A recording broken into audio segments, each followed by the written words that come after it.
Bonjour, moi c'est Christian Pierre-Fix, dit Duroc, de Monterblanc, en Bretagne Sud. Je suis sculpteur professionnel depuis l'année 2000 et je suis à mon 22e symposium sur pierre depuis 2000, effectivement. Et je fais de la sculpture en règle générale depuis 30 ans. Mais voilà, au début on tâtonne, on est amateur et après on passe professionnel. Et c'est mon cas maintenant depuis l'année 2000. Donc comme je suis français, j'adhère à la Maison des Artistes. Et ça permet aussi d'avoir accès à des marchés que seuls les professionnels peuvent avoir.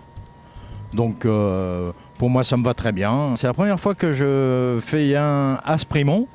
J'ai déjà fait plusieurs pays, la Suisse, la France. Bon, effectivement, ce sont tous des pays francophones. Et la Nouvelle-Zélande, qui est un peu plus loin. Mais voilà, ça s'est très bien passé aussi.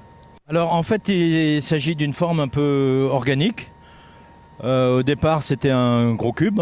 Donc, j'ai arrondi les angles, comme on dit, puisqu'il faut toujours arrondir les angles dans la vie. Et en fait, c'est une forme organique, mais avec des tensions internes que j'ai matérialisées par des veines. Et ça crée une opposition entre la partie ronde et la partie douce, et les veines qui, elles, sont très tendues, très brutes. Et si on voulait donner un titre à cette pièce, je l'appellerais Expansion, comme une force interne qui cherche à grossir, qui nous amène la pierre à gonfler de toutes parts. Mais la pierre, ça gonfle pas comme ça, donc il y a des craquements. C'est plus qu'une passion, c'est un métier. Et effectivement, j'ai un copain qui dit je ne vis pas de ma sculpture, mais ma sculpture me fait vivre. Voilà, tout est en nuances.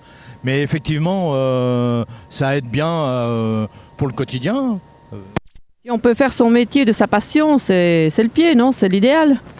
Franchement, regardez, on est au soleil, il fait beau, il fait chaud, presque un peu trop d'ailleurs.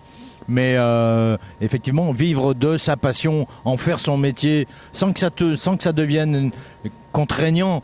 Parce que souvent les métiers sont contraignants parce qu'il y a des obligations et tout ça. Alors que la sculpture, il y a une obligation, oui, une obligation d'aller au bout de son projet, mais c'est une obligation personnelle.